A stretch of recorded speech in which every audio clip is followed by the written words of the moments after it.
"Hands up! Filthy hands where I can see 'em!" Officer Calloway roared as his boot exploded through the Avery family's front door. Flashlights cut through the dark, slicing across the narrow hallway as shouts filled the air.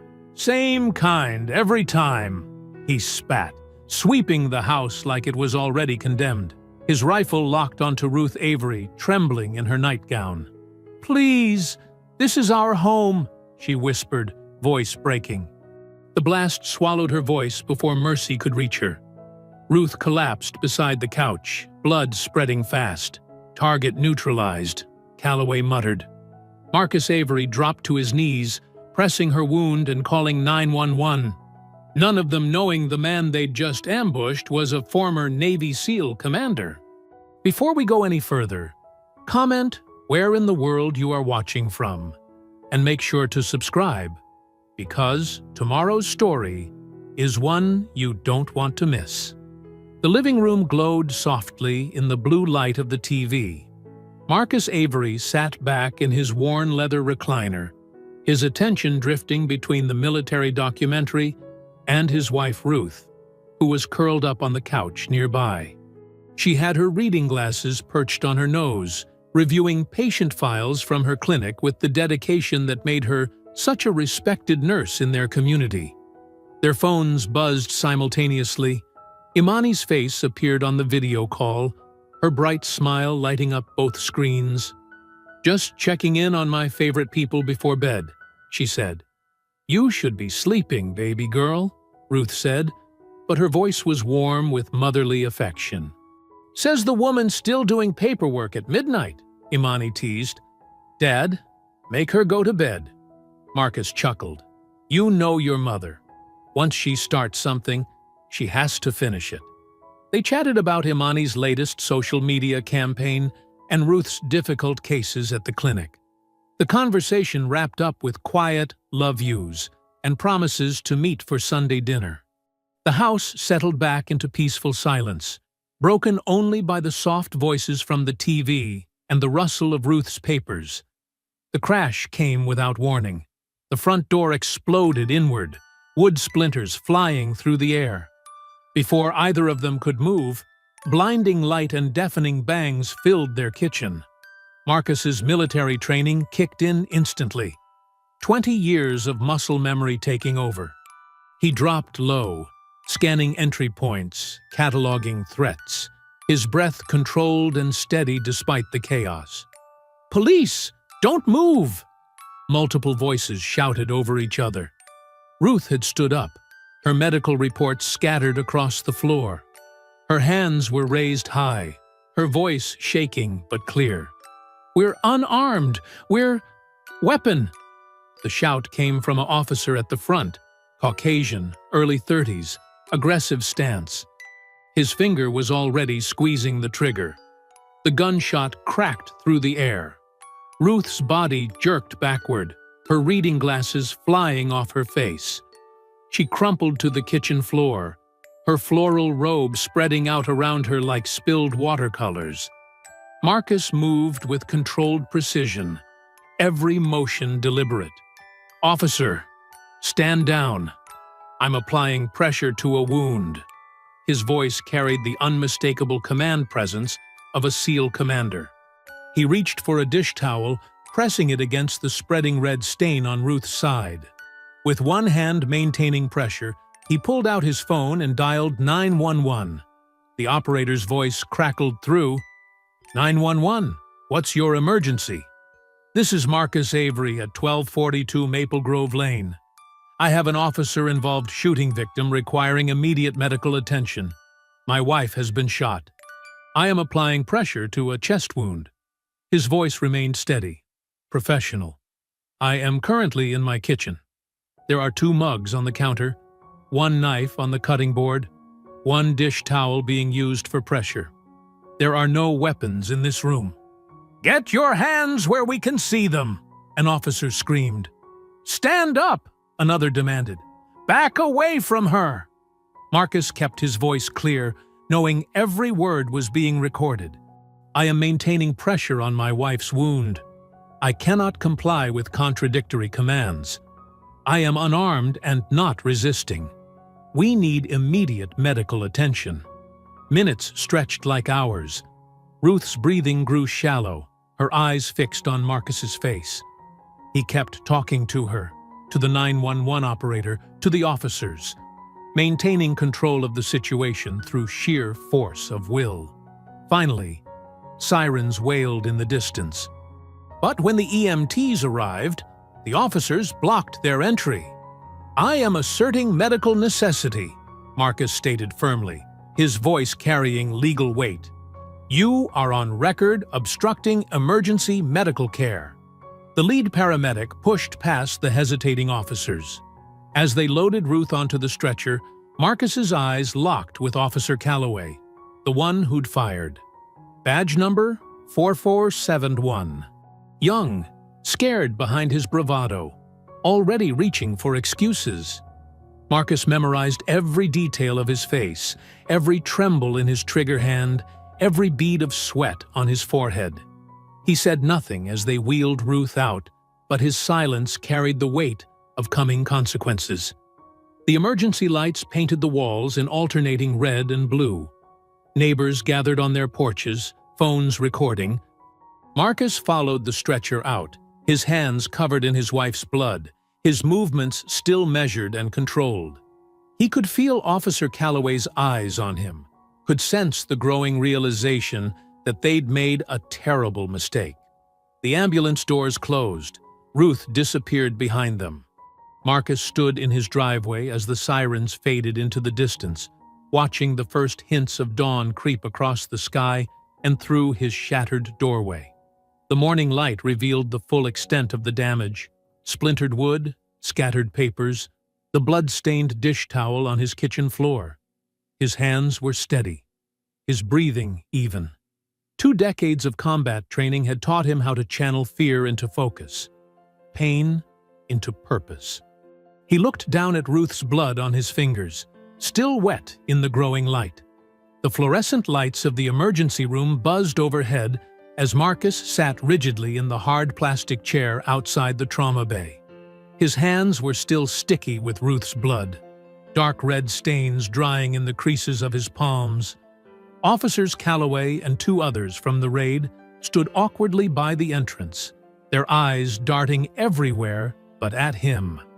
Marcus pulled out his phone, his movements deliberately slow and precise.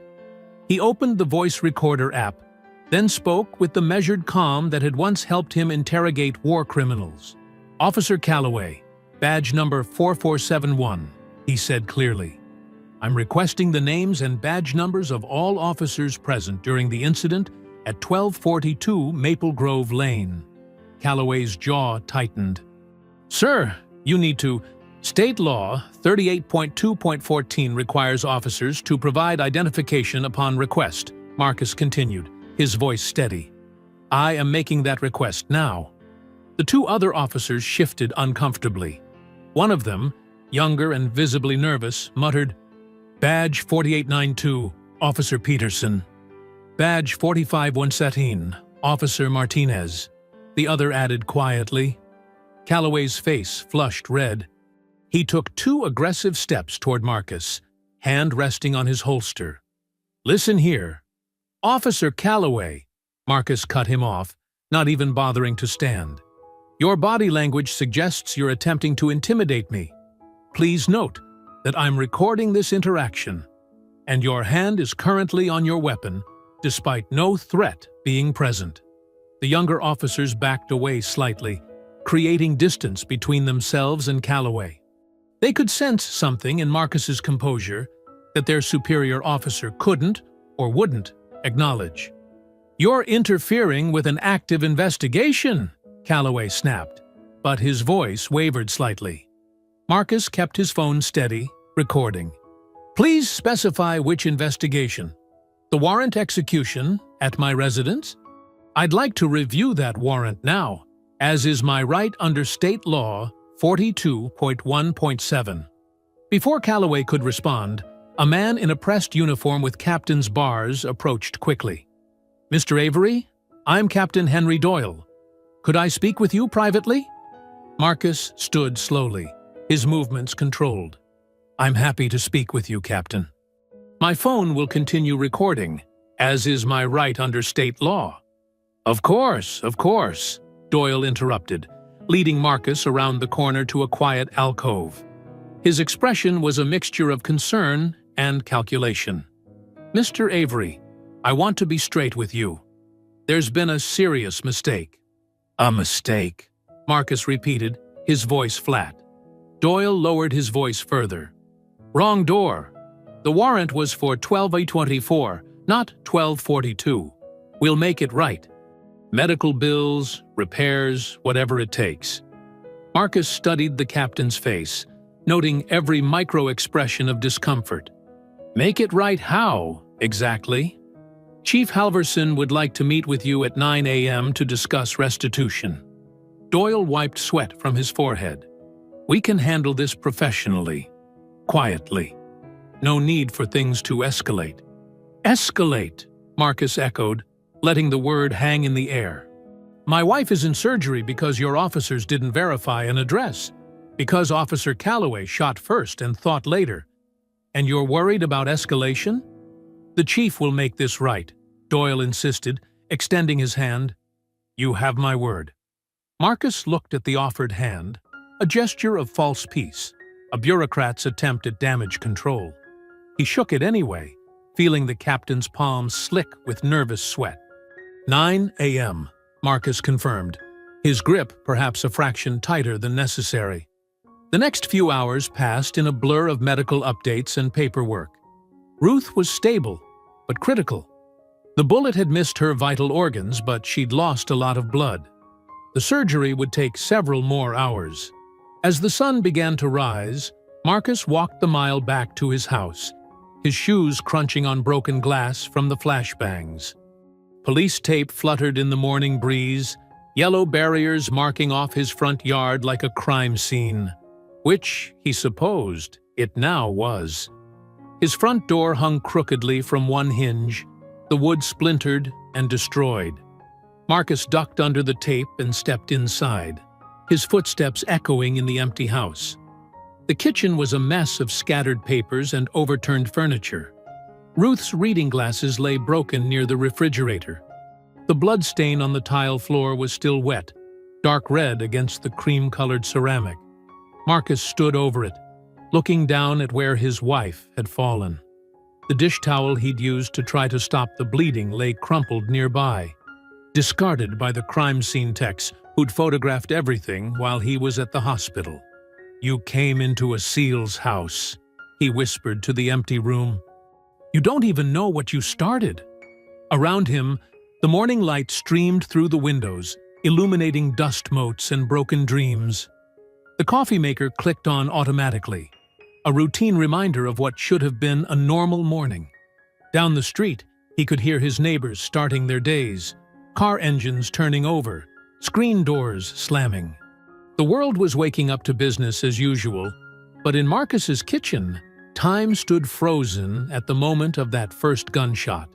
Ruth's half-finished medical reports still lay scattered across the floor, her patients' lives and needs now on hold, just like hers. Her favorite mug sat on the counter, coffee grounds still waiting to be brewed. Marcus returned to the hospital shortly before 8 a.m. His clothes changed, but his resolve hardened by the morning's quiet reflection. The waiting area was nearly empty, just a few nurses changing shifts, and an elderly couple dozing in corner chairs. A flat-screen TV mounted high on the wall played morning news at low volume. He settled into a chair with a paper cup of vending machine coffee, his body aching from the night's tension. The coffee's bitter aroma reminded him of Ruth's morning ritual. She always said hospital coffee tasted like warm dishwater, but she'd drink it anyway, determined to find something good in everything. The news anchor's voice suddenly sharpened. "We're going live to a press conference with Police Chief Renee Halverson regarding last night's officer-involved shooting." Marcus's hand tightened on the cup as Chief Halverson appeared on screen, her steel gray hair perfectly styled, her uniform pressed and gleaming with brass. She stood at a podium outside police headquarters, American and state flags hanging lifeless behind her in the morning stillness. At approximately midnight, she began, her voice crisp and professional. Officers executing a lawful search warrant encountered resistance at a residence on Maple Grove Lane. During the warranted entry, a suspect interfered with officers' duties, creating a chaotic situation that tragically resulted in injury to a civilian. Marcus's jaw clenched. The lie was so smooth, so practiced. He could see how easily it would slip into public consciousness, becoming the official truth. Our officers followed all proper procedures, Halvorsen continued. Body camera footage confirms their professionalism in a volatile situation. The screen cut to edited clips, quick flashes of darkness and shouting. Ruth appeared for a split second, her hands raised but her body turning slightly toward the kitchen counter. The footage cut away before showing the actual shooting. As you can see, Halvorsen's voice continued over the clips, officers maintained control of a dangerous situation. We deeply regret any injury to civilians, but our primary duty is to protect our officers and the public. An elderly nurse watching nearby clicked her tongue in disapproval. That's not how I heard it happened at all, she muttered, glancing at Marcus without recognizing him. The press conference continued, each word carefully chosen to construct a false narrative. There was no mention of wrong addresses, no admission of error. The story had been rewritten while Ruth still lay in surgery. A reporter raised her hand. Chief, sources say the warrant may have been for a different address. Can you comment? That's completely incorrect, Halvorsen replied smoothly. The warrant was properly executed at the intended location. However, I can't comment further on an ongoing internal investigation. Marcus recognized the phrase, ongoing internal investigation, bureaucratic language designed to deflect questions and delay accountability. He'd seen similar tactics in military briefings, words used as shields against truth. His coffee had grown cold, untouched. On screen, Halvorsen was wrapping up, promising full transparency while delivering anything but. The morning sun through the windows cast harsh shadows across the TV screen, making her face appear mask-like and artificial. A young reporter tried one more question. Chief, can you confirm if any weapons were found at the scene? Halvorsen's pause was barely noticeable, but Marcus caught it, a micro-expression of calculation before she answered. That's part of the ongoing investigation. We'll release all relevant details when appropriate. Marcus's phone buzzed in his pocket. A text from an unknown number. This is Tasha Nguyen, Metro Daily Investigative Desk. Don't delete this message. I know what they're hiding. Don't speak to internal affairs. Need to talk securely. He studied the message while on screen. The press conference gave way to commentary. The news anchor's voice became background noise. Chief Halvorsen assuring the public of a thorough internal investigation into this unfortunate incident. Another nurse approached with a clipboard. Mr. Avery, your wife is out of surgery. The doctor would like to speak with you. Marcus stood, his movements deliberate and controlled. On the TV, they were replaying Halvorsen's statement. A suspect interfered with lawful service of a warrant. The lie played again, echoing in the nearly empty waiting room. Marcus stared at the screen, his expression hardening into something beyond anger. A cold, tactical focus he hadn't felt since his last mission. They had chosen this battlefield, press conferences and public statements, bureaucratic warfare in broad daylight. His phone buzzed again. Another message from Nguyen. I have the unedited body cam footage. They're already scrubbing records. The morning sun had fully risen now, flooding the waiting room with harsh clarity. The elderly couple had awakened, watching the news with concerned expressions. The nurse waited patiently with her clipboard, and Marcus stood perfectly still, watching Chief Halverson's face freeze-framed on the screen, her lie captured in high definition. "All right," he said quietly, almost to himself. "They want a war in daylight." The fluorescent lights of the hospital cafeteria cast harsh shadows across empty tables. At 9 p.m., the large room felt hollow, its daytime bustle replaced by the quiet hum of vending machines and the steady drumming of rain against tall windows. Marcus sat alone at a corner table, his shoulders heavy with exhaustion, watching water stream down the glass in silvery rivers. A woman in a charcoal blazer approached, her laptop bag slung over one shoulder. Tasha Nguyen moved with the careful precision of someone used to watching her back, scanning the room before sliding into the seat across from Marcus. "Thank you for meeting me," she said quietly. Her voice was steady, professional. "I know you've had a hell of a day." Marcus nodded, his eyes sharp despite his fatigue. "You said you had something I needed to see." Tasha glanced around once more before opening her laptop. The screen's glow illuminated their faces in the dim cafeteria.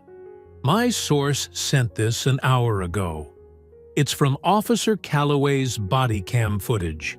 The complete version, not the edited clips they showed on TV." She turned the laptop toward Marcus.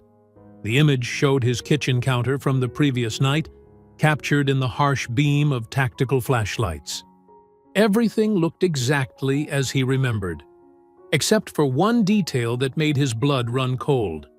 A black handgun lay on the counter near where Ruth had been standing. Marcus's hands gripped the edge of the table, his knuckles white. When he spoke, his voice trembled with controlled fury. "That gun wasn't there. I described every damn inch of that counter on the 911 call. 2 coffee mugs, 1 dish towel, Ruth's medical charts, no weapons. Nothing else." "I know," Tasha said, her dark eyes intense. "I've heard the 911 recording. You were methodical, precise. Like you knew even then that you'd need proof." "Military training," Marcus said distantly, still staring at the image. "Details matter. Evidence matters." He looked up at her. "Where did you get this?" Tasha lowered her voice further. "I have a contact inside the department. They're troubled by what happened last night, and more troubled by what they've learned since." She pulled out a notepad covered in tight handwriting. The gun wasn't planted by police. It was placed there by a private security consultant working with the city's redevelopment project. Rain lashed against the windows harder, as if emphasizing her words. In the distance, thunder rolled. "The city's pushing a major urban renewal plan," Tasha continued. "New stadium, luxury apartments, complete neighborhood redesign. Your street is in the target zone." She flipped through her notes. "The consultant works for a company called Dorn Protective Solutions. They're partnered with the police department on community safety initiatives." Marcus's expression darkened with recognition. "Silas Dorn." Tasha nodded. "You know him?" "Know of him. Former defense contractor.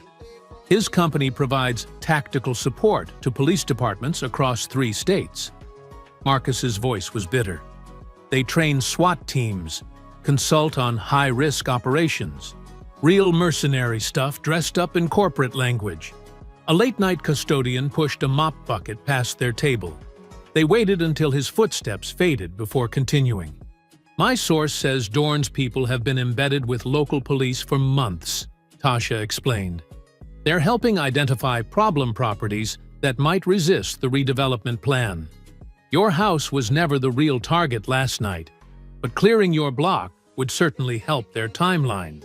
Marcus stared at the planted gun in the photo, his tactical mind already assembling pieces. They needed a reason to justify the shooting. A weapon would transform Ruth from victim to threat. His voice was deadly quiet. "They tried to murder my wife twice. Once with bullets, once with lies." "The department's already scrubbing records," Tasha warned. "My source says they're rewriting reports, losing radio logs. By morning, They'll have their official story locked down tight. Lightning flashed outside, briefly illuminating the cafeteria in stark white. Marcus's face was set in lines of iron determination. "Then I'll find the proof myself," he said. "Every falsified document, every edited video, every piece of evidence they tried to bury." He met Tasha's gaze. "You said you have the full body cam footage?" She nodded. "And more. Building permits, zoning changes, private emails between Dorn's company and city officials. But we need absolute verification before we can publish. One mistake, and they'll discredit everything." "I'll get you verification," Marcus promised. "These people think they're trained in covering tracks. But they've never dealt with someone who spent 20 years learning how to hunt threats." His voice carried the quiet certainty of a man who had faced worse odds and prevailed. Tasha began packing up her laptop. "Be careful. Dorn's people play dirty, and they have the department's protection." "So did every enemy I ever faced," Marcus replied. "Didn't help them either." They stood. The meeting concluded. Tasha handed him a burner phone. "Secure line. I'll be in touch." Marcus walked through empty corridors back to the ICU, his footsteps echoing in the late-night quiet. Ruth's room was dim, except for the soft glow of monitors. She lay still, breathing steady but shallow, white bandages stark against her skin. He sat beside her bed, taking her hand gently between his. The heart monitor beeped its steady rhythm, proof of her strength, her refusal to give up. "You hold on, baby," he whispered. "I'll make them tell the truth." The monitor beeped again, as if answering. Outside, the rain continued to fall, washing the city clean for another day of lies and revelations to come. At midnight, Marcus stood before his violated home. The yellow police tape fluttered in the breeze like tattered battle flags.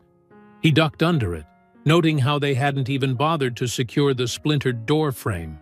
Amateur work. Sloppy. The kind of mistakes that would help him build his case. He moved through the darkness with practiced silence, his black civilian clothes blending with the shadows. 20 years of SEAL operations had taught him how to clear buildings. Now he was using those skills to document the aftermath of violence in his own home. The kitchen first. His tactical flashlight beam swept methodically across the scene. Bloodstains, Ruth's blood, had dried dark on the tile floor.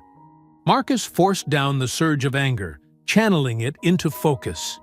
He photographed everything with his phone. Blood patterns, shell casings they'd missed, impact marks on the walls.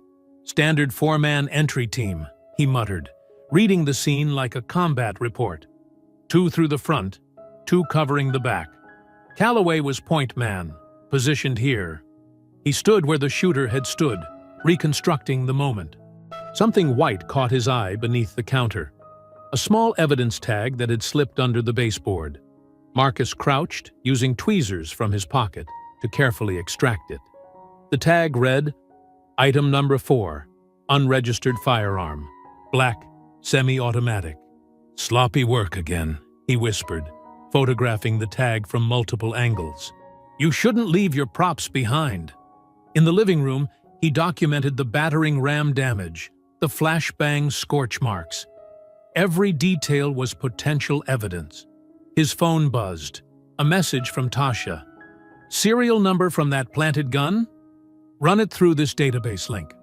You'll want to see this." Marcus used the secure browser she'd installed, entering the serial number from the evidence tag. The result made his jaw clench. Training Inventory, DPS Tactical Solutions Division. The gun wasn't a confiscated weapon, it was a dummy firearm from Dorn's company's training stock. "Got you," he breathed, saving screenshots. "You didn't even bother using a clean weapon."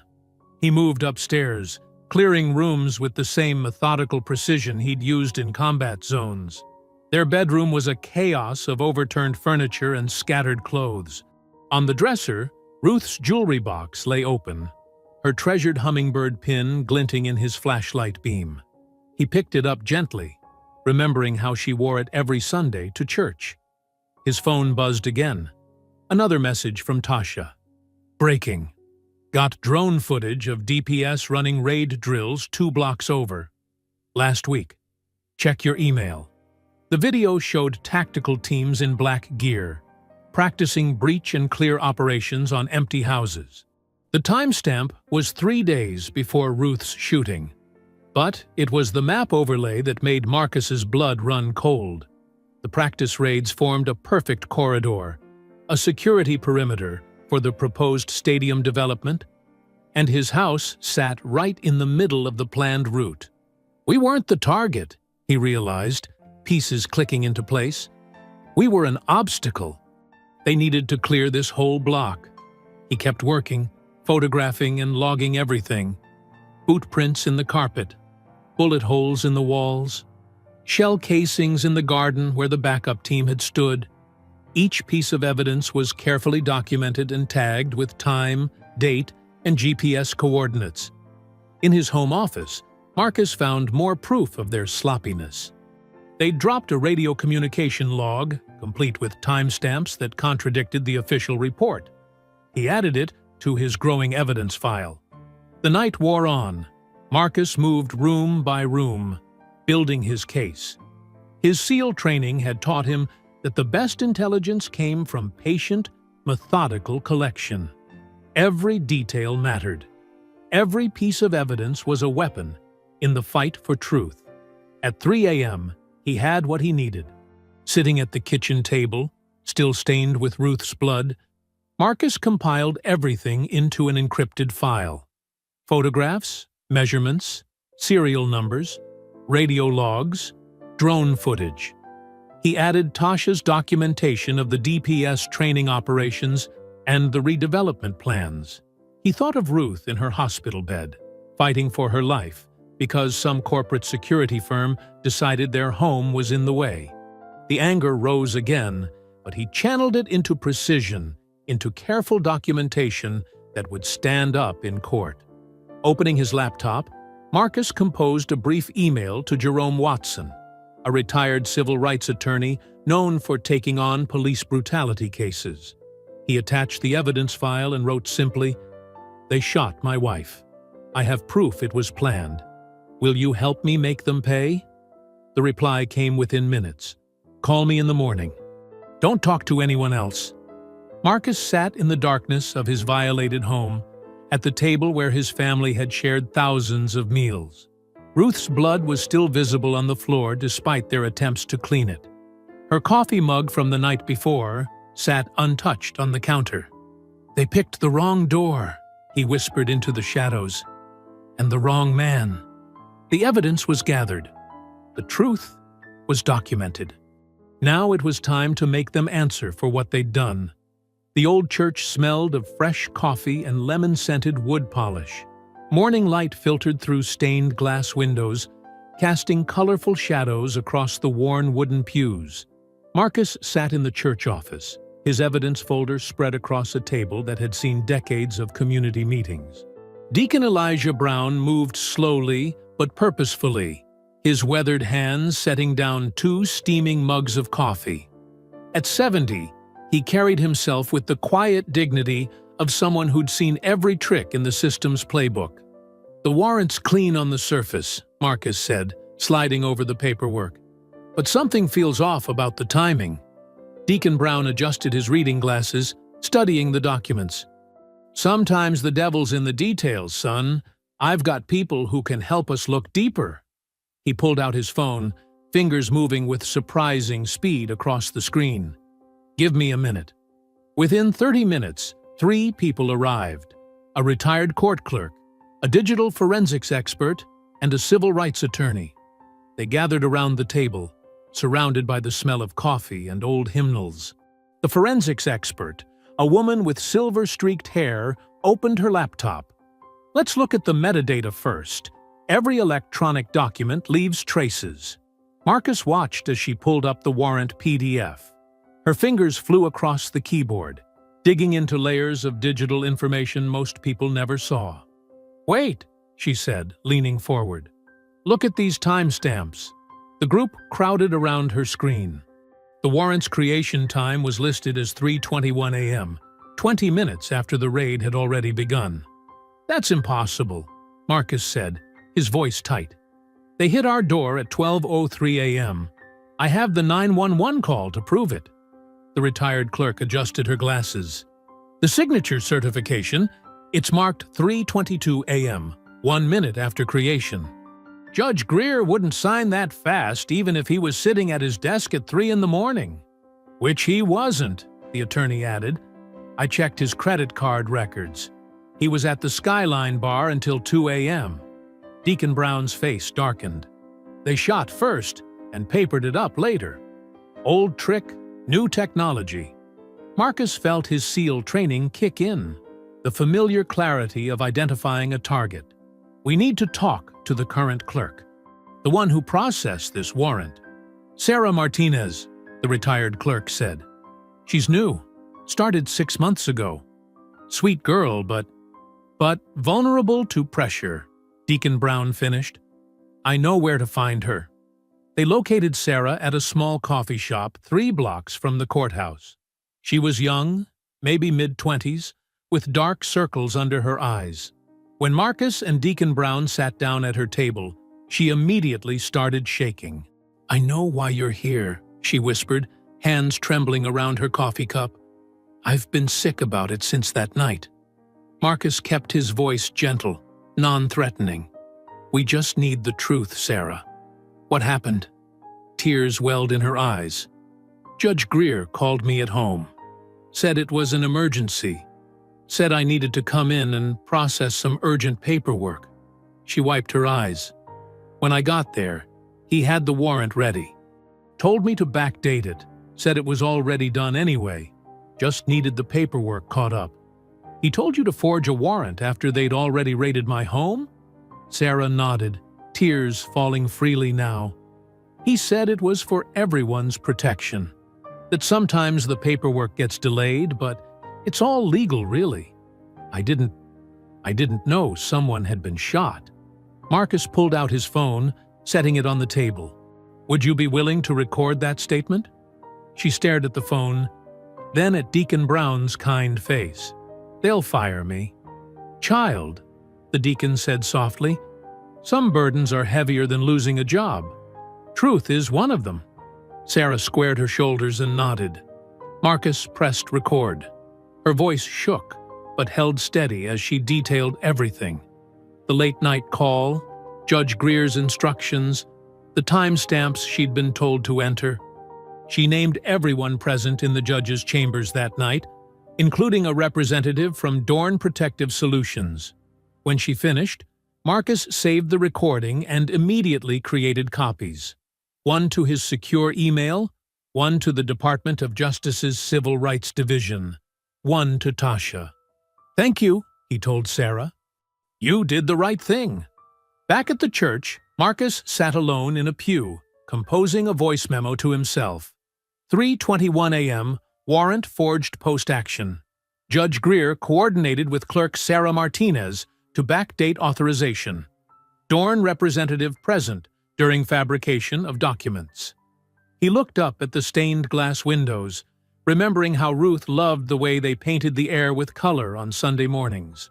His phone buzzed, a text from Imani at the hospital. Ruth's vital signs had improved slightly. She was fighting. Thunder rolled outside, promising a storm. Marcus sent the final copies of his evidence and Sarah's confession. Let them try to bury this now. The truth was out there, backed up in multiple places, protected by people who wouldn't back down. Deacon Brown's voice echoed from the office. Marcus, we've got more files to go through if you're ready. Marcus stood, straightening his shoulders. One piece of evidence at a time, they would build their case. The storm was coming, but this time, they'd be ready for it. Sunlight streamed through the hospital blinds, painting thin stripes across Ruth's white sheets. Marcus sat in the same chair he'd barely left for a week, his hand wrapped gently around hers. The steady beeping of monitors had become a familiar rhythm, marking time in this sterile room that smelled of antiseptic and wilting flowers. When Ruth's fingers twitched in his grasp, Marcus almost missed it. Then her eyes fluttered open.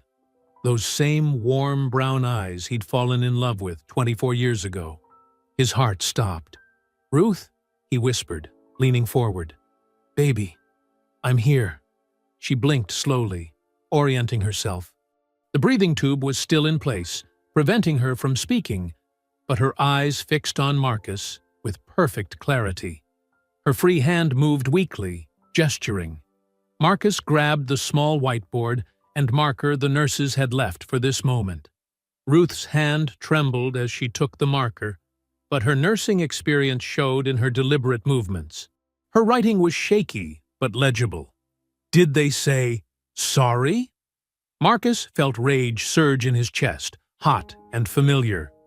He'd been holding it back for 7 days, channeling it into action instead of anger. But seeing Ruth's first thought be about their accountability, it made him want to tear down the whole department with his bare hands. He swallowed hard, keeping his voice steady. "Not yet, but they will."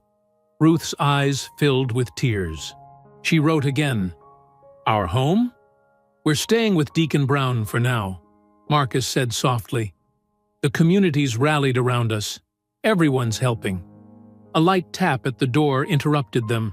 Tasha stood there, holding her ever-present notebook and a fresh cup of coffee. Her face lit up seeing Ruth awake. "Mrs. Avery," she said warmly, approaching the bed. "It's so good to see you alert. I'm Tasha Nguyen. I've been helping Marcus gather evidence." Ruth wrote carefully. "Thank you." Tasha pulled up another chair, her expression turning serious. "Marcus, I've got news. My contact at the Justice Department says they're watching this case closely. If we can build enough public pressure, they'll launch a full civil rights investigation." Ruth's hand moved across the whiteboard again. "Tell everyone. Truth matters." Marcus squeezed her hand. "That's exactly what we're going to do." He turned to Tasha. "I want to organize a march. Not angry, not violent, just truth. Witnesses walking in daylight. I can help coordinate media coverage," Tasha said, already making notes. "When?" 7 days, Marcus replied. 1 week from the night they shot my wife in our kitchen. We'll walk from the church to City Hall." Ruth wrote again. "Nurses will come." "Yes, they will," Marcus agreed. "And veterans, and teachers, and elders. Everyone who's tired of seeing truth get buried." The door opened again. Imani rushed in, her laptop under one arm. She stopped short, seeing her mother awake, tears springing to her eyes. "Mama!" She hurried to the bedside, carefully hugging Ruth around the tubes and wires. Ruth's face lit up at their daughter's presence. She wrote, "My beautiful girl." Imani wiped her eyes, then opened her laptop. "I've been working on something. A way to keep this story in people's minds."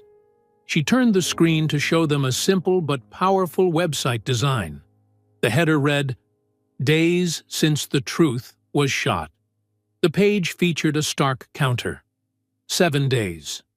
Below it, a timeline documented every lie, every piece of evidence, every step toward justice.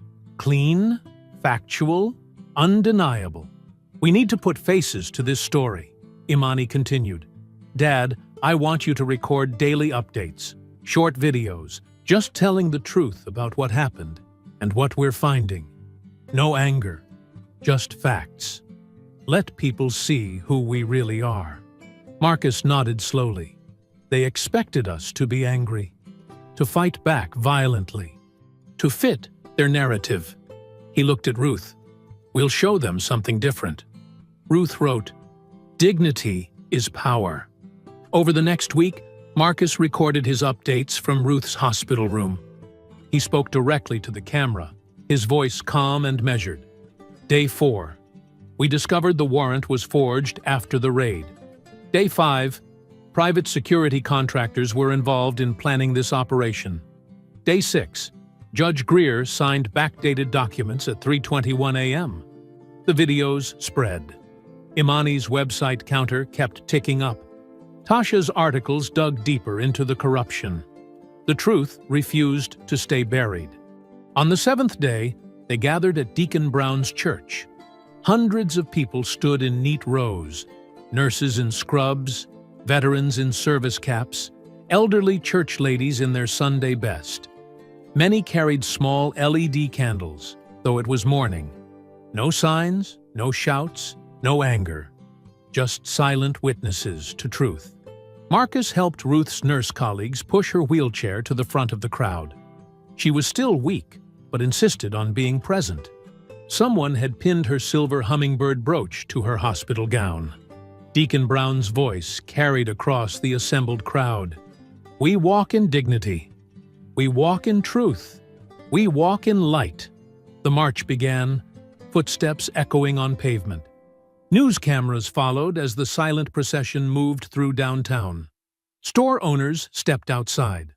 Office workers pressed against windows. Police officers stood awkwardly at intersections, unsure how to respond to this quiet display of power. Marcus walked beside Ruth's wheelchair, one hand on her shoulder. Above them, news helicopters circled, broadcasting the scene across the nation. Hundreds of citizens walking in silent witness, led by a decorated SEAL commander and his injured wife, asking one simple question: when would the truth be honored? 2 days after the march, Marcus stood in City Hall's marble lobby, straightening his tie. The building's classical columns and polished floors spoke of power and permanence, but Marcus knew better. Everything human-built could be dismantled, given enough truth and time. Through the glass doors, camera flashes created a constant strobe effect. News vans lined the street, their satellite dishes reaching toward the overcast sky like metal flowers. The march had forced them to pay attention. Now they couldn't look away. District Attorney Colin Bristow descended the main staircase, each step measured and camera-ready. His charcoal suit probably cost more than most people's monthly rent, and his silver hair was expertly styled to project authority without aggression. A politician's uniform. "Commander Avery," Bristow called out, extending his hand. "Thank you for coming. Shall we speak in my office?" Marcus shook the offered hand firmly but briefly. "Let's keep it professional, Mr. Bristow." The DA's office matched its occupant.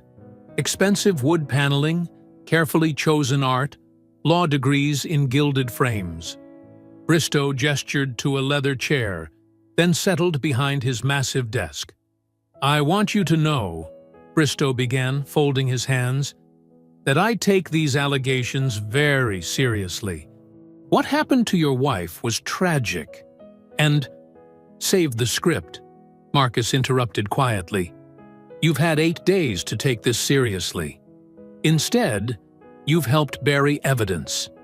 Bristow's practiced smile flickered. "That's quite an accusation, Commander. I hope you understand the importance of handling sensitive investigations through proper channels." "Proper channels?" Marcus leaned forward. "Like falsifying warrant timestamps? Like planting evidence? Like editing body cam footage? These are complex situations that require careful—" "No." Marcus's voice remained level, but it filled the room. "This is very simple. Your office is helping cover up an attempted murder because it involves Silas Dorn's money and the chief's ambitions." Bristow's friendly mask slipped further. "Commander, I strongly suggest you stop making these public accusations. They could be considered inflammatory. The truth often is. Think about your family," Bristow pressed. "Your wife needs peace to recover. Your daughter's career is just beginning. Why damage their futures with all this spectacle?" Marcus stood slowly, towering over the desk. "Are you threatening my family, Mr. Bristow?" "Of course not." The DA raised his hands defensively. I'm trying to help you understand the delicacy of... There's nothing delicate about what happened in my kitchen. Nothing delicate about forged documents or planted guns. And nothing delicate about what happens next. Marcus turned and walked to the door. Behind him, Bristow's voice hardened. Commander Avery, if you continue releasing privileged information, there will be consequences. Marcus paused in the doorway. There already are consequences. You're just not used to them applying to you. He walked out past the cameras, ignoring their questions. His phone buzzed. Tasha's number. Marcus, her voice was urgent. They're moving against you. The DA just filed obstruction charges, claiming you delayed medical treatment during the raid. They're calling it interference with emergency services. Marcus kept walking, his stride steady. They're desperate. It gets worse. Someone leaked your old SEAL reprimand, the one about excessive force in that hostage rescue. They're spinning it as a pattern of instability. A bitter laugh escaped him. That reprimand came because I refused to leave a civilian behind during an evacuation. Guess they left that part out. What do you want to do? Marcus checked his watch. Meet me at the courthouse in 1 hour. Bring cameras. The sun was setting when Marcus arrived at the courthouse steps. The news crews were already there, along with dozens of community members holding candles.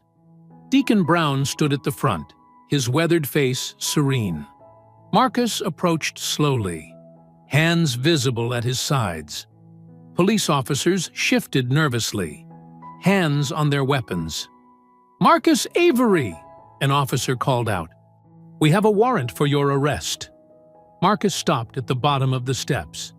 The candles cast dancing shadows across the stone facade. Camera lights created a wall of artificial day. I know, he said clearly, his voice carrying. That's why I'm here.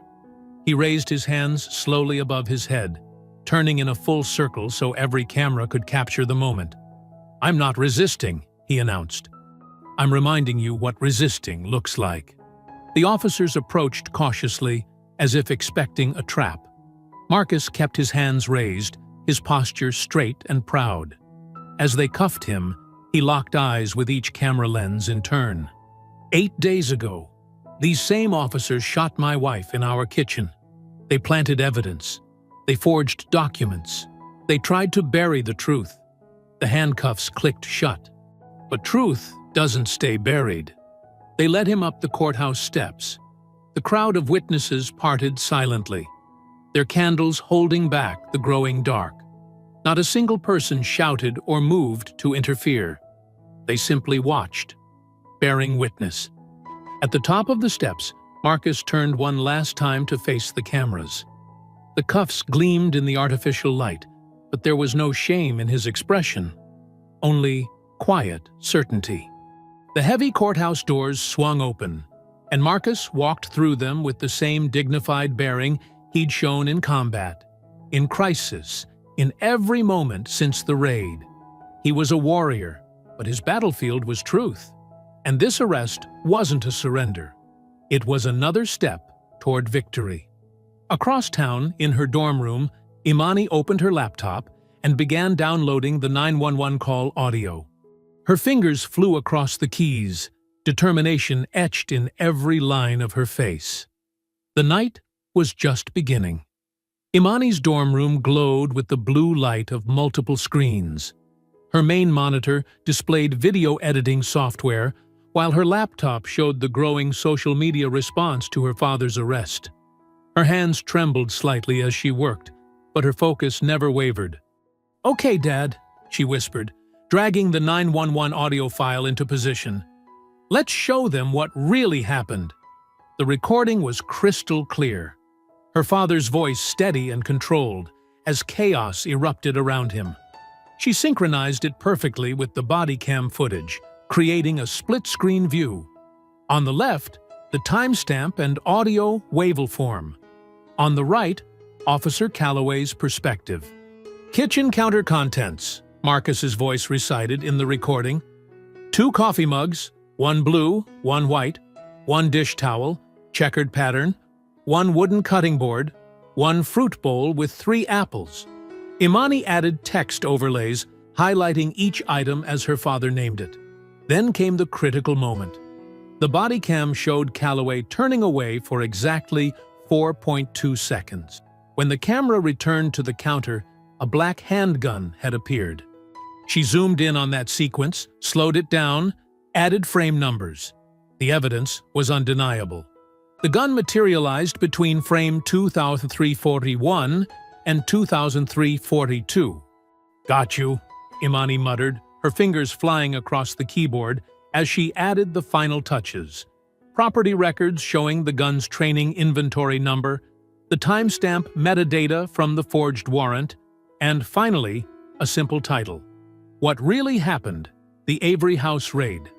At 11:47 p.m., she hit upload. Within minutes, the view counter started climbing. 100 views, 1,000 views, 10,000 views. By midnight, her phone was buzzing constantly with notifications. Local activists shared it first, then national civil rights accounts. News organizations began requesting permission to broadcast it. Imani opened her social media dashboard, watching the analytics explode. The video was being shared in every state, translated into multiple languages, analyzed frame by independent investigators. 50,000 views, 100,000 views, 500,000 views. Her roommate Jenny burst in around 1 a.m. "Imani, you're trending everywhere, and Avery's counter is the top hashtag." Imani barely looked up from her screens. "Good. Help me track the responses. We need to document everything before they try to take it down." But no takedown came. The truth was moving too fast, spreading too wide. By 2 a.m., major news networks were running segments about the video. Legal experts dissected the evidence. Former law enforcement officials confirmed the irregularities.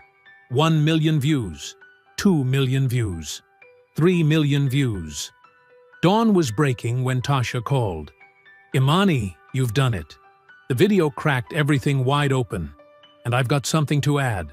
Phone records." Imani sat up straighter. "What kind of phone records?" "The kind that show District Attorney Bristow called Silas Dorn 12 times the night of the raid. First call at 11:42 p.m., 20 minutes before they hit your house. Last call at 3:19 a.m., 2 minutes before the warrant was falsified." "Send them to me," Imani said, already clearing space on her second monitor. "I'll create an infographic." The phone records appeared in her inbox moments later. Imani overlaid them with a timeline of the raid, creating a damning visualization of coordination and cover-up. By mid-morning, the video had over 5 million views. Justice for Avery's was trending globally. The family's legal defense fund had received over $200,000 in donations from supporters worldwide. Local news crews stationed themselves outside the police headquarters, the courthouse, and the DA's office. But the most dramatic scene unfolded in the City Hall parking garage. Chief Halverson's black SUV pulled in around 9 a.m. As soon as she stepped out, reporters swarmed her from every direction, microphones thrust forward like accusing fingers. "Chief Halverson, did you know about the planted evidence? Was this coordinated with Dorn Protective Solutions?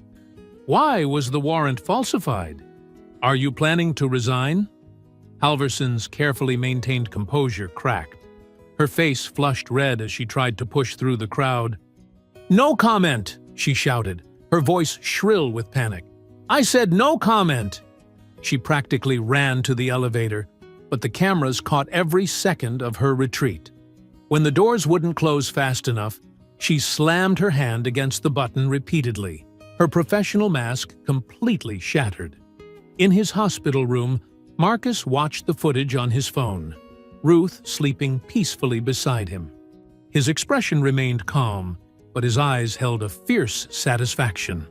"Truth doesn't need permission," he murmured, reaching over to adjust Ruth's blanket. On the bedside table, Ruth's hummingbird pin caught the morning light, casting tiny rainbows across the white hospital walls. The same light illuminated the growing crowd of supporters gathering outside, their signs and cameras raised toward the truth, like flowers turning toward the sun. Across town, Imani finally allowed herself to lean back in her chair, exhausted but triumphant. Her screen still flickered with activity, new shares, new comments, new allies joining the fight. The video's view count had passed 6 million and showed no signs of slowing down. The truth was unstoppable now, moving through the world at the speed of light, dismantling lies with every click and share. No amount of political power or corporate money could hold it back. The dam had broken, and justice was flooding in. The church basement smelled of old hymnals and coffee. Marcus sat in the shadows, watching Officer Miguel Alvarez pace between the folding chairs. The young officer's hands trembled as he checked his phone for the 5th time. "They'll know I came here," Alvarez said, his voice barely above a whisper. "The Union watches everything." Marcus remained still, his posture relaxed but alert. "Sit down, Miguel. You're making me dizzy." Alvarez collapsed into a metal chair, the legs scraping against concrete. "I should have spoken up that night. When they held back the medics." His voice cracked. "I heard everything on the radio." "What radio?" Marcus leaned forward slightly. The dispatch logs show silence during those 12 minutes. Alvarez glanced at the basement door, then pulled out his department-issued radio. His fingers moved across the keypad in a precise sequence. A different frequency crackled to life, one that shouldn't exist. "Channel 7 Echo," Alvarez explained. "Encrypted. No logs, no records. They use it for sensitive operations." Marcus's expression remained neutral, but his eyes narrowed. "Show me." Alvarez demonstrated the sequence again, slower this time. "It's not in any manual. They teach it during special team briefings. That night, when your wife was down?" He swallowed hard. "Chief Halverson came on personally. Ordered us to secure the scene before letting medics in.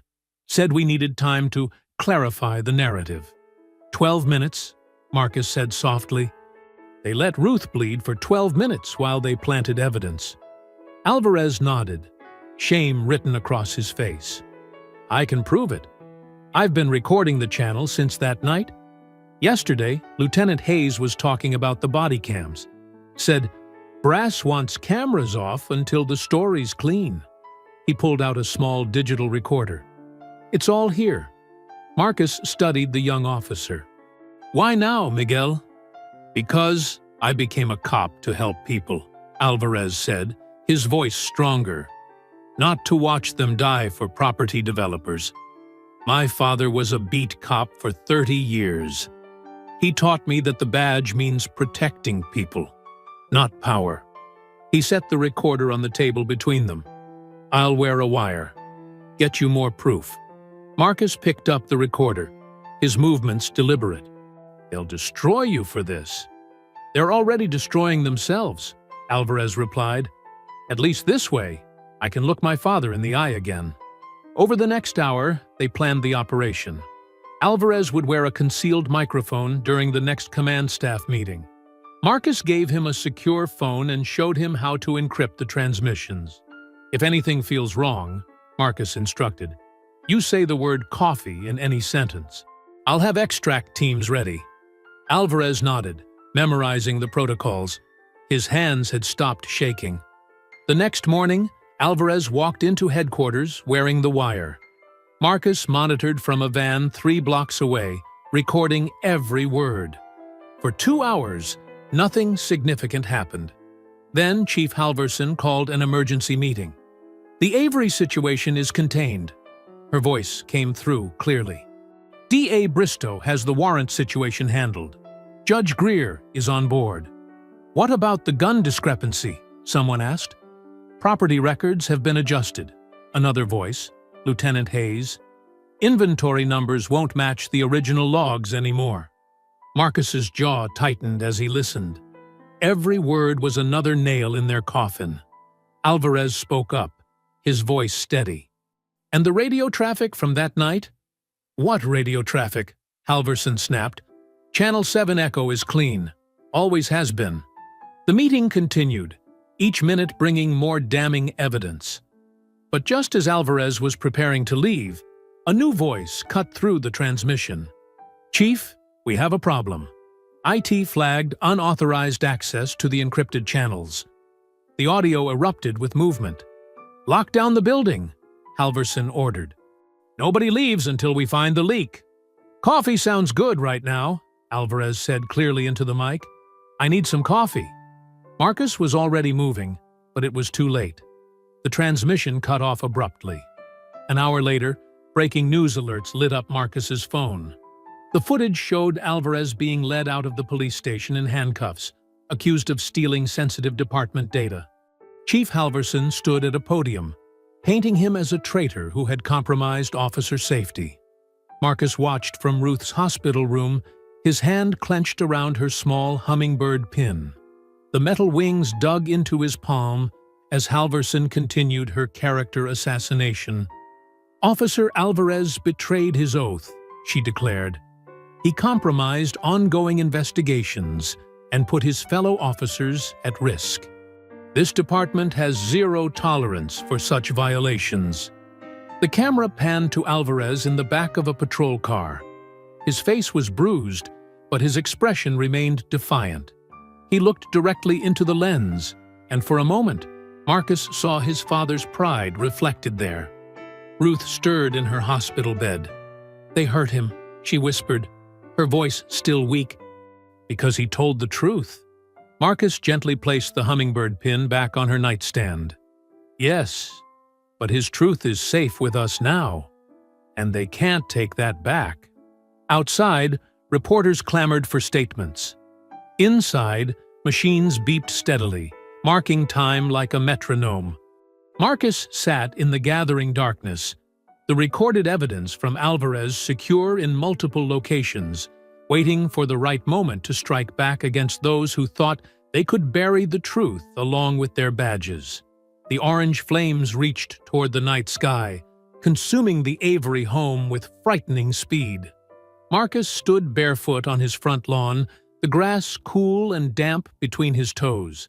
The fire's glow painted his face in shifting shadows as he watched 30 years of memories turn to ash. Firefighters swarmed the property, their shouts mixing with the crackle of burning wood and the howl of sirens. The water pressure from their hoses seemed weak, barely reaching the second floor, where Ruth's home office used to be. "Mr. Avery?" A firefighter approached, his face streaked with soot. He held something small and metallic in his gloved hand. "You need to see this." Marcus took the object, immediately recognizing the weight and shape. A police union challenge coin, its edges blackened. The firefighter pointed toward the street. "Found it jammed in the hydrant cap. Had to waste precious minutes getting it loose." He shook his head. "Never seen anything like it. Someone wanted this fire to burn hot and long." Marcus turned the coin over in his palm, feeling the raised lettering, "Brotherhood above all." The irony wasn't lost on him. He pocketed the coin just as tires screeched on the street behind him. "Dad!" Imani's voice cut through the chaos. She sprinted across the lawn, Ruth following more slowly, supported by a nurse from the hospital. Marcus caught his daughter in a tight embrace, feeling her shoulders shake with silent sobs. "The photos," Imani whispered. "All our pictures." "We're alive," Marcus said firmly, reaching out to pull Ruth into their embrace. "Everything else is just things." Ruth's hospital gown was visible under her hastily donned coat. She shouldn't have left the hospital, but Marcus understood why she had to come. This was their home, where they'd raised their daughter, where they'd built their life. Now it was being consumed by flames born of hatred and fear. "Your mother's quilts," Ruth said softly, watching as the roof began to cave in. "All those stories, gone." Marcus held them both closer, his military training warring with his human heart. He wanted to rage, to hunt down every officer who had a hand in this. Instead, he remained still, anchoring his family as their world burned. Deacon Elijah Brown's ancient Buick pulled up to the curb. The old man emerged slowly, his face grave in the firelight. He made his way across the lawn, stopping beside the family. "The Lord tests the righteous," he said, his deep voice carrying over the sound of splintering wood. "But don't forget, he also hates the wicked." Marcus nodded, understanding the deeper meaning. This wasn't just destruction. It was desperation. They were running, scared. "You've been fighting the evidence war," Deacon Brown continued, watching as another section of roof collapsed. "Collecting proof, building your case. But evidence alone won't change hearts." "What are you suggesting?" Marcus asked, though he already knew. "It's time for the truth war," Brown replied. "Public, undeniable. Make them face what they've done in the light of day." Imani pulled back from her father's embrace, wiping her eyes. "A public forum? Like the civil rights tribunals in the 60s? "The people's deposition," Marcus said, the idea taking shape. "Every official, every officer, every suit who had a hand in this, we invite them all. Press, citizens, everyone." Ruth squeezed his hand. "They won't come." "They will," Marcus said, his voice hardening. "Because if they don't, their absence will speak louder than any testimony." The fire was dying now, more smoke than flame. The firefighters moved methodically, ensuring no hot spots remained. Marcus watched as pieces of their life floated down in the spray. Fragments of photos, bits of books, ashes of memories. "The old city auditorium," Deacon Brown suggested. "It's neutral ground, big enough for crowds. Good acoustics." "I'll handle social media," Imani said, already pulling out her phone. "We can live stream it, have people submit questions in real time." Marcus looked at Ruth, seeking her approval. She nodded slowly. "Make them see us," she said. "All of us they've hurt." The rest of the night passed in a blur of insurance forms and police reports. Marcus insisted on filing one, watching the responding officers squirm as they documented the Union coin. By dawn, the fire was out, leaving only a skeletal frame where their home had stood.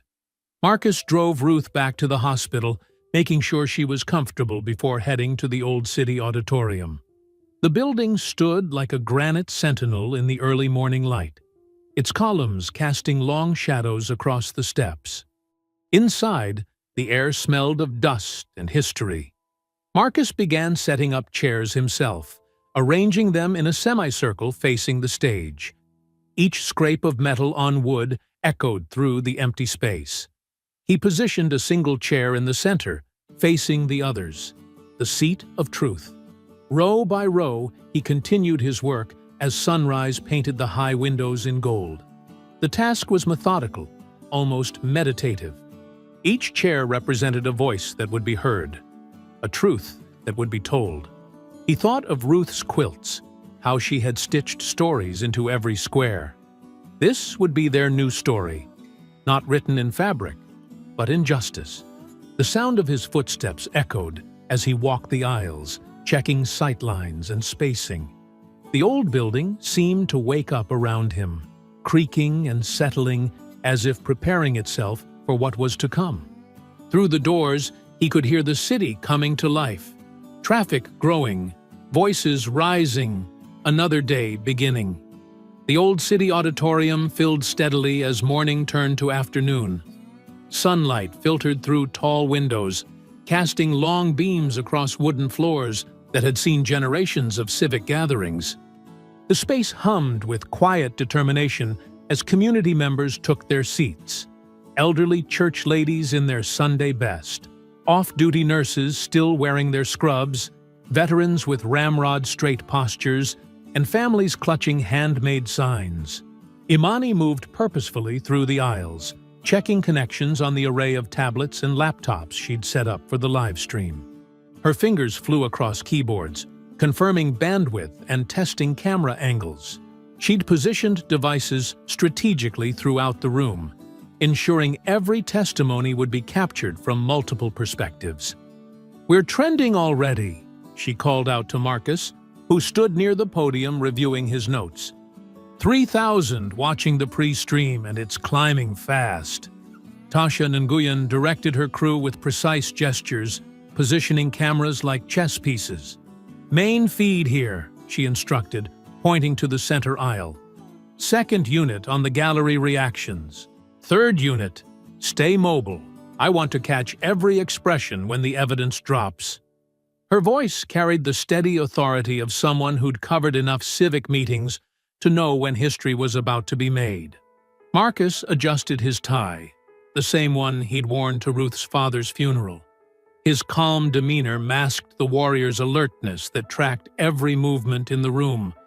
He noticed the small details, the way the veterans naturally positioned themselves near exits, how the nurses clustered protectively around elderly attendees, the reporters testing their equipment with practiced efficiency. At precisely 2 p.m., Marcus stepped to the podium. The room fell silent save for the soft whir of camera motors and the rustle of notepads. His voice, when it came, filled the space with quiet authority. "Welcome to the People's Deposition," he began, his words measured and clear. "We are here today because truth doesn't require permission to be spoken. It only requires courage to be heard." Behind him, a large screen displayed a timeline of the raid, meticulously constructed from body cam footage, 911 recordings, and official documents. Each piece of evidence was time-stamped, sourced, and verified. At 12:03 a.m. 8 days ago, officers broke down our door without warning, Marcus continued, clicking through images that showed the splintered entrance. At 12:04 a.m., my wife Ruth Avery, a registered nurse who has served this community for 20 years, was shot while raising her empty hands. The timeline advanced methodically. Marcus's presentation wasn't emotional, it was surgical. He displayed warrant documents with their metadata exposed, showing the timestamp alterations. He played radio transmissions, synchronized with body cam footage, revealing the contradictions in official accounts. From the back of the room, a man in a pressed suit slipped in quietly, taking a seat in the last row. Though he didn't introduce himself, several reporters recognized him as the Department of Justice's regional investigator. He pulled out a small notebook and began taking detailed notes. "This evidence shows 3 distinct violations of department policy," Marcus explained, highlighting sections of the police manual on screen. "But more importantly, it shows a pattern of coordinated deception that began the moment my wife's blood hit our kitchen floor." The audience remained silent, but the tension in the room was palpable. Every new piece of evidence landed like a hammer blow against the wall of official denial.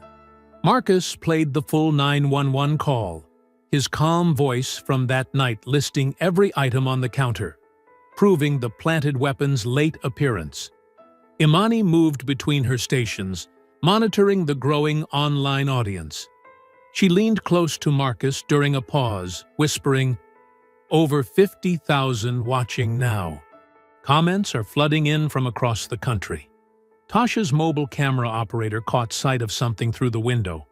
Police cruisers pulling up outside. The whispers started at the back of the room and rippled forward. Someone had heard that Chief Halverson was on her way, that Officer Calloway was gathering supporters to shut down the meeting. Marcus continued steadily, unmoved by the growing murmurs. He clicked to the next slide, financial records showing payments between Dorn Protective Solutions and the Police Foundation, each one dated just before a major raid. These documents demonstrate a pattern of coordination between private security interests and public law enforcement, he explained.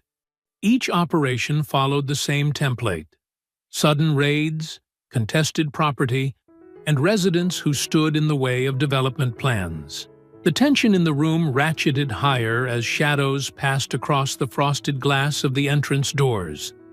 The veterans in the crowd subtly shifted positions, moving closer to the aisles. Nurses helped elderly attendees to more protected seats away from the entrance. Tasha's cameras swiveled to cover both the podium and the doors, ready to capture whatever came next. The DOJ investigator sat forward slightly, his pen poised above his notebook. Marcus's voice remained steady as he concluded his current point about the pattern of raids. He was just beginning to address the falsified warrant timestamps when the heavy wooden doors at the rear of the auditorium swung open with deliberate force. To continue, write about the officers entering and Marcus's immediate reaction, maintaining the tense atmosphere and detailed observations. The heavy auditorium doors banged against the walls as Chief Halvorson strode in, her face twisted with barely contained rage. Officer Calloway flanked her, along with two other uniformed officers. Their boots echoed against the wooden floor as they marched down the center aisle. "This unauthorized broadcast ends now!" Halvorson's voice cracked with authority. "You have no permit for this gathering." The cameras swiveled, capturing every moment. Tasha's mobile crew positioned themselves strategically, ensuring multiple angles of what was unfolding. Phones throughout the audience lifted to record, creating a forest of glowing screens.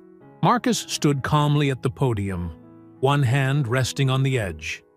"This is a public building during designated hours. We have every right to be here."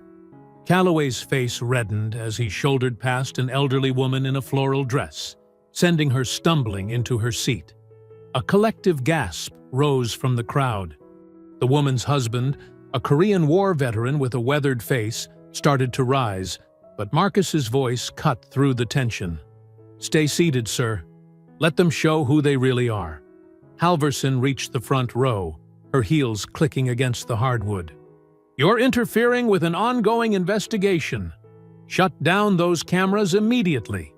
Instead of complying, Tasha's crew zoomed in tighter. The live stream counter on Imani's laptop showed over 70,000 viewers now watching. Calloway moved with aggressive purpose toward the stage, his hand dropping to his holster. The motion was subtle, but Marcus caught it instantly. The slight shift in weight, the tension in the shoulder that telegraphed intent. Everything slowed down for Marcus.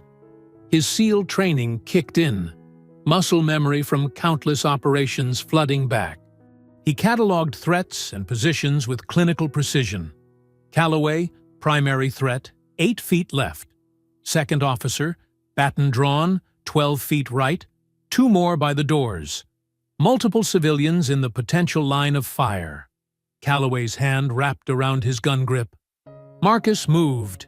He flowed like water, stepping sideways off the podium as Calloway drew. Before the weapon cleared leather, Marcus had closed the distance. His left hand shot out, catching Calloway's wrist and twisting it at precisely the right angle. The crack of breaking bone cut through the gasps of the crowd. The gun clattered to the floor as Calloway howled. The second officer rushed in, baton raised high. Marcus read the telegraphed strike, ducking under the wild swing. He hooked his foot behind the officer's ankle while simultaneously driving his shoulder forward. The combination sent the man sprawling hard onto his back, air rushing from his lungs.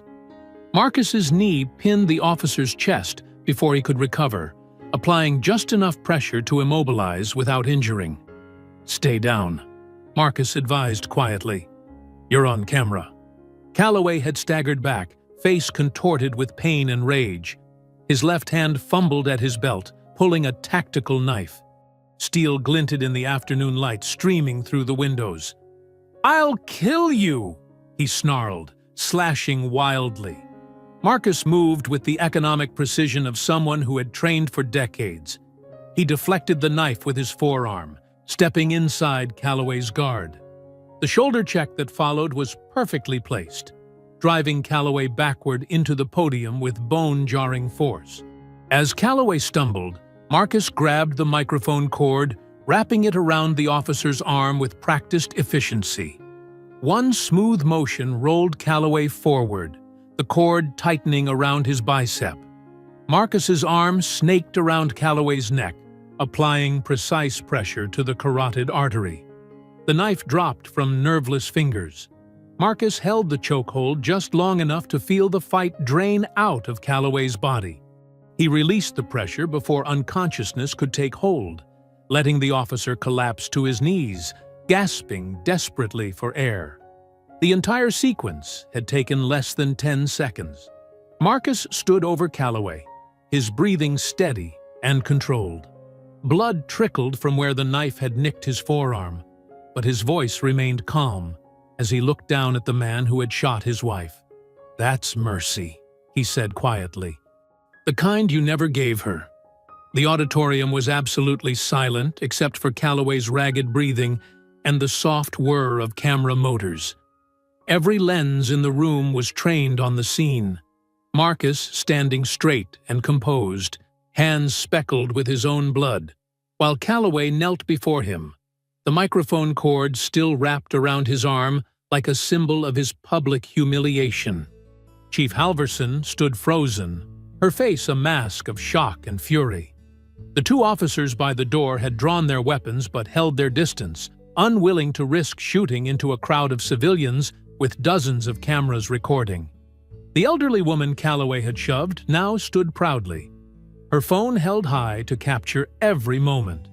The Korean War veteran beside her nodded slowly, approval clear in his weathered features. Tasha's main camera pushed in close, capturing Marcus's expression. Not anger, not triumph, just the steady resolve of a man who had done what needed to be done. Blood dripped slowly from Marcus's knuckles onto the wooden stage, each drop echoing in the profound silence. The afternoon sun streaming through the windows cast his shadow long across the floor, stretching toward the very doors that had been broken down at his home just 8 days before. The heavy doors at the back of the auditorium burst open again. "Federal agents! Everyone stay where you are!"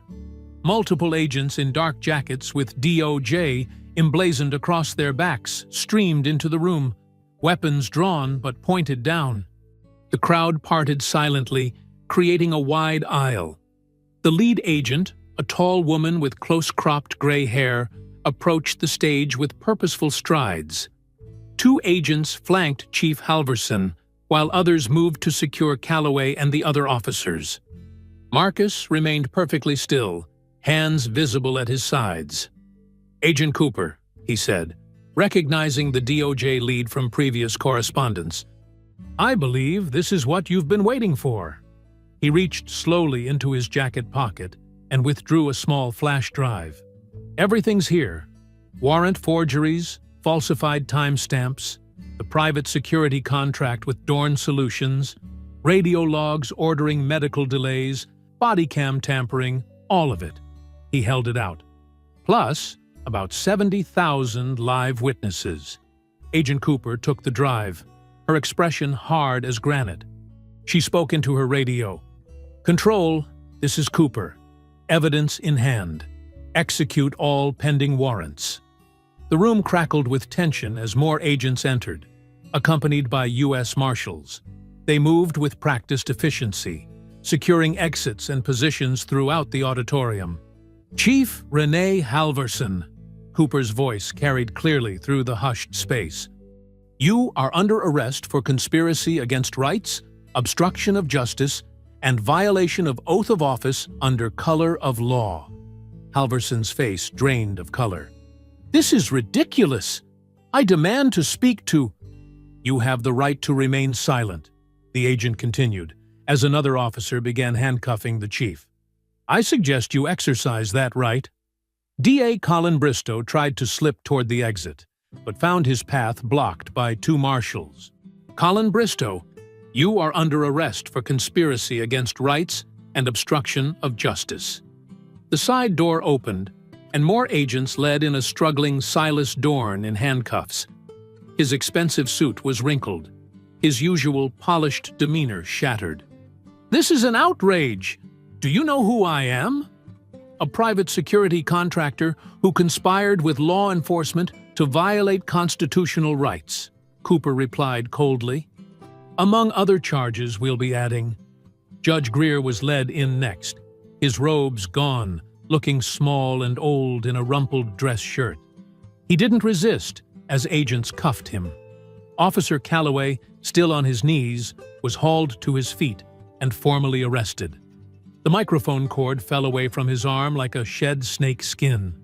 Deacon Brown stood slowly, his voice carrying through the sudden silence.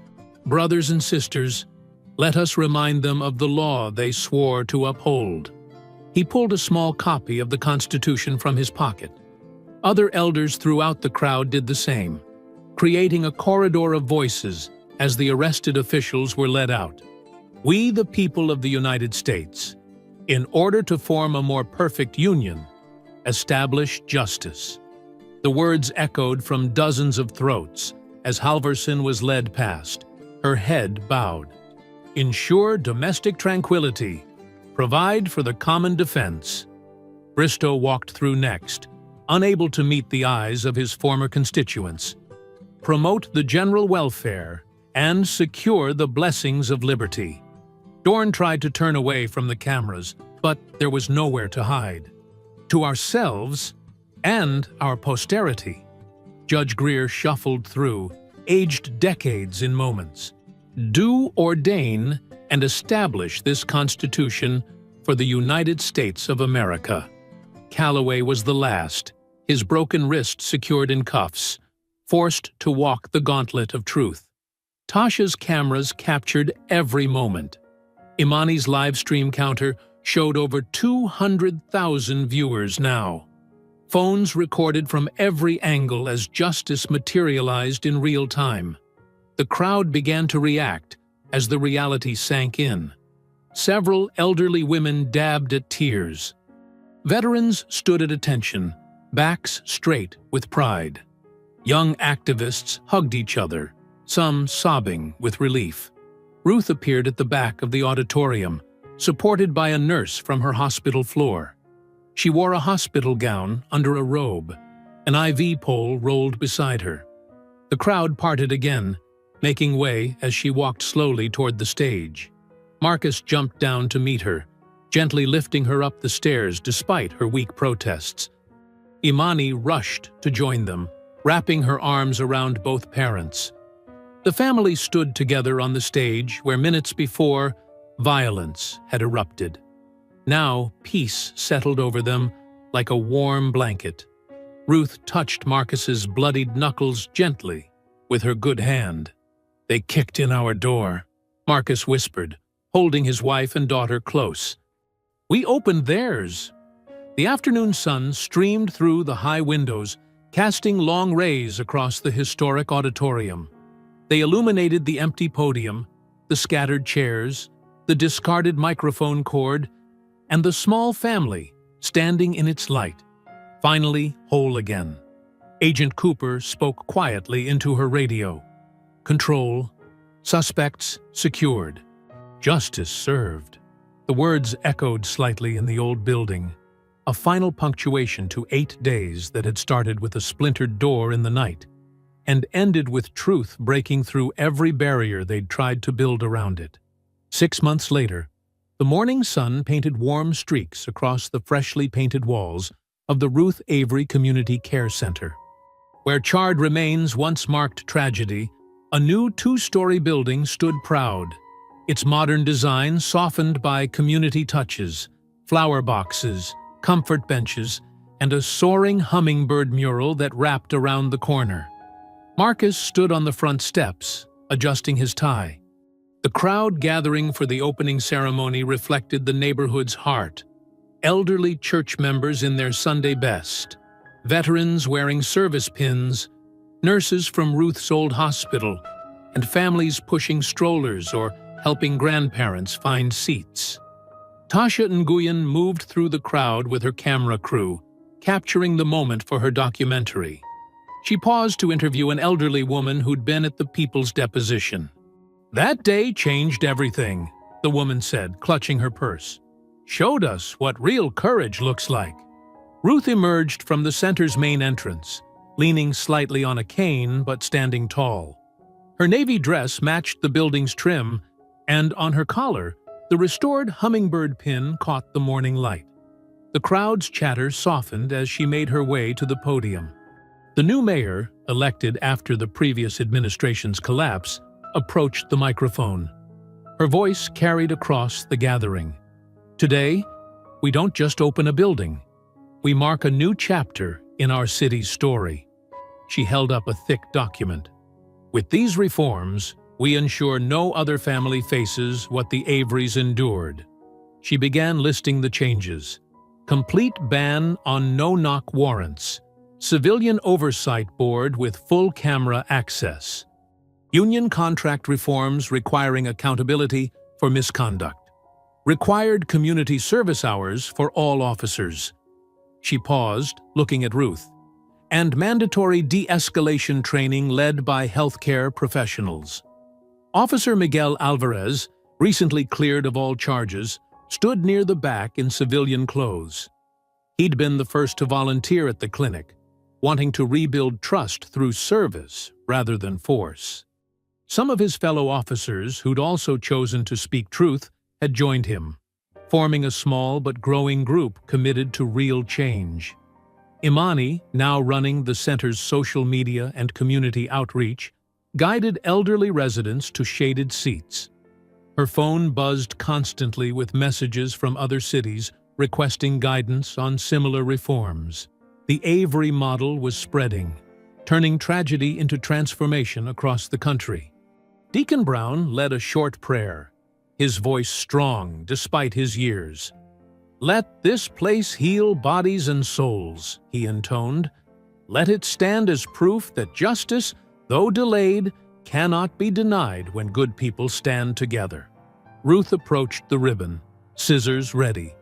Marcus stood beside her, one hand gentle on her back. The morning breeze carried the scent of fresh paint and new beginnings. With a clean snip, the ribbon fell, and applause rolled across the crowd like thunder. Inside, the center hummed with purpose. The main floor housed medical exam rooms, a pharmacy, and mental health offices. Upstairs, classrooms waited for Marcus's civic courage seminars, where he taught veterans and community elders how to organize, document, and demand accountability without violence. Tasha moved through the rooms, filming. Her documentary, Command Under Fire, was nearly complete. The story of how precision and patience had overcome brutal force. She captured shots of the waiting room walls, where framed news articles told the story. Justice Department arrests police leadership. Reform bill passes unanimously. Community center rises from ashes. Children from the neighborhood had painted small hummingbirds on tiles, which lined the hallways at kid height. Each one carried a message of hope. Peace lives here. Truth heals. Our door is open. Ruth led tours through the afternoon, showing visitors the free clinic spaces, the community meeting rooms, the garden being planted out back. Her medical colleagues had volunteered their services, creating a rotating schedule to ensure care would always be available.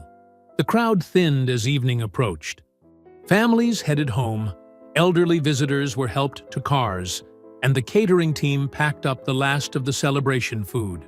Soft sunset light filtered through the west windows, making the hallways glow. Marcus watched Officer Alvarez helping an elderly man navigate the new automatic doors.